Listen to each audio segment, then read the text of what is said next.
என் அன்பு குழந்தையே, என்னிடம் பல நாட்களாகவே பிரார்த்தனை செய்த பிறகும் உன்னுடைய பிரச்சனைகள் தீரவில்லை என்றும் இருந்த நிலை அதிகமாகிவிட்டது என்றும் அவசரப்பட்டு முடிவு செய்துவிட வேண்டாம். கால்களை தைத்துவிட்ட முள்ளானது கடுமையான வேதனையை தரும். இரவு பகலாக உறங்குவதை கூட தடுக்கும். உனக்கு வலிகளை தரும் அந்த முள்ளை எடுக்க வேண்டுமானால் வேறொரு முள்ளை கொண்டு பலமுறை குத்தித்தானே எடுக்க வேண்டும். ஆனால் பலமுறை குத்துவது உனக்கு வலி தரும் அந்த முள்ளை எடுப்பதற்காக மட்டும்தான் என்பதை நீ புரிந்து கொள்ள வேண்டும். கஷ்ட நிவர்த்தி வருவதற்கு முன்னால் அது அதன் தொல்லை மிகவும் தாங்க முடியாத அளவிற்கு தெரியும். பெருமாள் கைவிட்டு விட்டார், இனி யார் என்னை காப்பாற்ற போகிறார் என்று பயப்படாதே. என்னை முழுவதுமாக நம்பி என்னுடைய நாமத்தையே உச்சரித்துக் கொண்டிருக்கும் எவருக்கும் துர்க்கதியை நான் தரமாட்டேன். விரைவில் அவர்களை நான் காப்பாற்றி விடுவேன். எனது சொற்படி நடந்தால் உனது வாழ்க்கை விரைவாக சொர்க்கமாக மாறும். நீ சொன்னதெல்லாம் விரைவில் நடக்கும். துன்பத்தின் பிடியிலிருந்து விலகி இருப்பாய். நானும் உனது கடவுளாக இருந்து ஜென்ம ஜென்மமாய் காப்பாற்றி வருவேன். எவ்வளவு தாங்குகின்றாயோ அந்த அளவுக்கு உனக்கு உயர்வு காத்திருக்கின்றது. உனது எல்லா இன்னல்களுக்கும் ஒரு முடிவுண்டு. அந்த முடிவு உனக்கு சுகமாக மாற வேண்டும் என்றால் இன்று இந்த நிலையை நீ கொஞ்சம் சகித்துக் கொண்டிரு. சீக்கிரத்தில் உனக்கு ஒரு நல்ல வழி பிறக்கும். அதுவரை பொறுமையோடும் நம்பிக்கையோடும் காத்திரு மகளே. நீ எப்போதும் சந்தோஷமாக இரு. துக்கத்தை விடு. எத்தனை வந்தாலும் ஒரு நாள் முடிய போகின்றது என்ற உண்மையை உணர்ந்து கொள். இருந்த இடத்திலிருந்து என்னிடம் பேசு. உன்னுடைய கவனத்தையும் மனதையும் என் பக்கம் திருப்பு. நான் பார்த்துக் கொள்கின்றேன். நீ சொல்வதை நான் கேட்கின்றேன். நீ விரும்புவதை நான் செய்கின்றேன். உன்னுடைய உள்ளம் சரியாக வேலை செய்வதில்லை. அது மனம் சொல்கின்றதை கேட்கின்றதே தவிர அதற்குள்ளும் சிறு நம்பிக்கையாய் அன்பும் ஆறுதலாய் ஒன்று எழுந்து வந்து அவ்வப்போது தேற்றுகின்றதே, அது எங்கிருந்து வருகின்றது என்று யோசிக்கவில்லை. நீ அழும்போதெல்லாம் உன்னை தேற்றி, நீ மனம் சோர்வடையும் போதெல்லாம் உனக்கு ஆறுதலையும் தைரியமும் தரும் அந்த வார்த்தைகள் உன்னுடைய ஆத்மாவிலிருந்து வருகின்ற என்னுடைய வார்த்தைகள். உன்னுடைய ஆழ் மனதிலிருந்து நான் உனக்கு அனுப்புகின்ற கடிதம் அது. இவற்றையெல்லாம் நீ கவனிக்க மறுக்கின்றாய். உன்னுடைய மனதில் என்ன அலைகளால் என்னுடைய வார்த்தைகளை நீ மூடிவிடுகின்றாய். இன்று வரை நான் உனக்கு அனுப்பிய கடிதங்களை நீ சரியாக படிக்கவும் இல்லை. ஒவ்வொன்றும் நான் உனக்காகவே எழுதி அனுப்பி கொண்டிருக்கின்றேன். இனி பிரச்சனைகளின் போது எவரையும் நாடாமல் அமைதியாக அமர்ந்து உன்னுடைய ஆன்மாவிலிருந்து நான் பேசும் என்னுடைய வார்த்தைகளை கேள். என்னுடைய குரலை உன்னுடைய செவிகளில் நீ கேட்பாய். என்னுடைய கடிதங்கள் உன்னுடைய கண்களில் படும். அப்போது எந்த குழப்பமும் இல்லாமல் தீர்க்கமான ஒரு முடிவிற்கு வருவாய். புது நம்பிக்கையும் பிறக்கும்.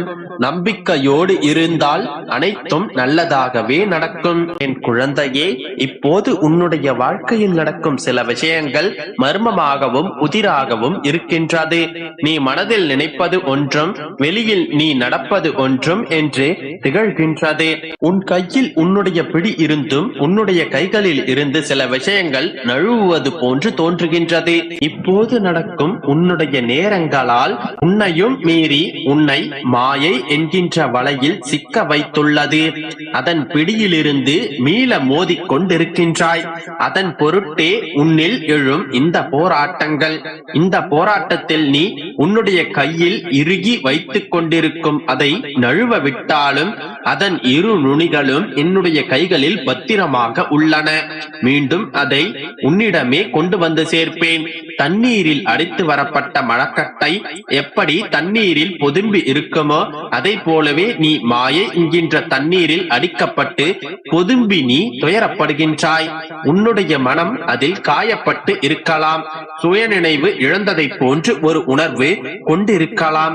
மாயை ஆட்கொண்டிருக்கின்றது என்பதை குருவை சரணடைந்தவர்கள் உணர்ந்து கொள்வார்கள். அது நம்மை சூழ்கின்றது என்பதும் நமக்கு தெரியும். அதனால் தான் நீ உணர்கின்றாய். நீயும் உன்னை மாயை சூழ்கின்றது என்பதை உணர்ந்து கொண்டாய். அதனால் உன்னுடைய புத்தி ஒரு பக்கமும் உன்னுடைய மனம் ஒரு பக்கமும் சண்டையிட்டுக் கொண்டு உன்னுடைய நிம்மதியை தொலைக்கின்றது.